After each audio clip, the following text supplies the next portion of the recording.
This is the Indian Special Forces soldier killed in skirmish with the Chinese troops. This has been going on for a while now, actually, months now. There was a skirmish, I think it was 2 months now, where 20 Indian soldiers were killed. And what I remember reading at the time, when it first broke, there was like 40 to 60 Chinese soldiers that had been killed. Now, China's claiming no Chinese soldiers were killed. Shocking. That's what they're claiming now. They're still claiming that. So I find it really, I don't believe anything they say now. I'm done believing the CCP. Yeah, exactly. I don't believe the CCP anyway, but we know that they were trying to take over a town in Russia. And Russia. Who was? China. So China has been expanding. And oh, by the way, Xinjiang is that province in the northwest where the Uyghurs were, not Shenzhen. That's down in the southeast by Hong Kong. So Xinjiang is the name of that area. Oh, okay. That they conquered. Well, so the Indian Special Forces are fighting again. Now, last Saturday night, they clashed again, and we have another death. And so I'm just going to read about it here and see what it is. A soldier in India's Special Forces has been killed in the latest border showdown with Chinese troops in their contested Himalayan border.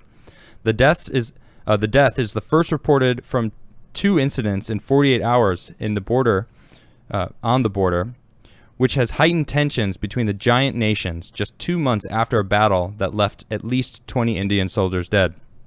India and China, which fought a border war in 1962, have accused each other of seeking to cross their unofficial frontier into the Ladakh region in a bid to gain territory on Saturday night, and then again on Monday.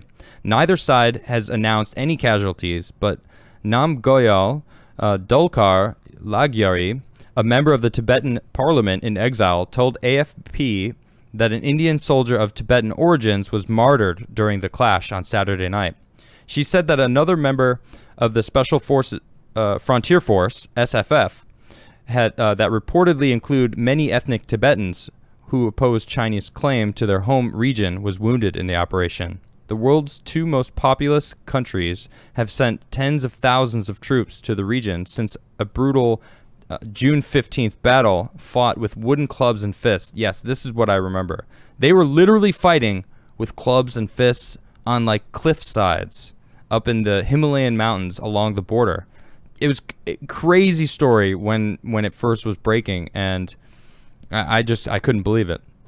So India said that 20 troops were killed. China acknowledges casualties but did not give figures. Oh, so they at least admitted that someone on their side had perished. The 2 sides blame each other for the latest incidents, of course. India's defense ministry says Chinese troops carried out provocative military movements to change the status quo at the border on Saturday. Chinese People's Liberation Army said that India was seriously violating China's territorial sovereignty with its operation staged Monday and demanded that Indian troops withdraw. India's foreign ministry said Tuesday that China had caused the latest incident, even as ground commanders of the 2 sides were in discussions to de-escalate the situation. And it goes on for a while about talking about what has happened. But man, this kind of stuff always bums me out, because I truly feel we're all human. We all bleed the same color. We all want to live. We all want to have a good time. CCP clearly doesn't represent the majority of Chinese citizens. So when I say China, I'm of course talking about the CCP. That's crazy. It is the CCP that are pushing their might around in the South China Sea. Of course, we call it the South China Sea, almost acknowledging that it's theirs, which has been a thing that people are like, well, we shouldn't call it that, but it is called that. It's called the Gulf of Mexico, but it's not saying it's Mexico's Gulf. Right. It's just the Gulf of Mexico. That's what we know it as, which is south of America, in between here and Mexico. So the South China Sea, whatever, it's the South China Sea. But no one owns it. It's supposed to be international waters, but they're claiming it all as theirs. They're trying to, I don't know exactly what town in Russia that they were basically claiming that Russia took it from them 100 years ago in like a 1906 treaty that they went back on or something like that, and now they're trying to take it again. All I see is China is trying to take land in their everywhere surrounding them. They have millions of human beings in camps harvesting their organs. This is insanity that's happening. So, I mean, it's crimes against humanity. Tibet, simply put. So Tibet's another region that they've conquered. I don't know a lot about it. Yeah, do you know much about it? I don't know much about it, but I do feel like that deserves its own subject, because I don't know anything about it, and I would like to know about it. And clearly, they're fighting with India. Clearly, they're in India's. They're like, let's help you fight them because they already took over where we're at. I mean, I'm obviously jumping to conclusions because I don't know exactly. So.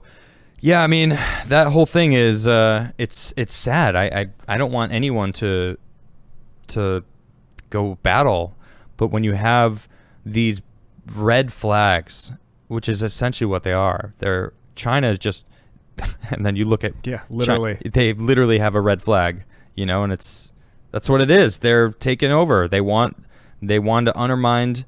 They're buying different countries. Do you hear about this?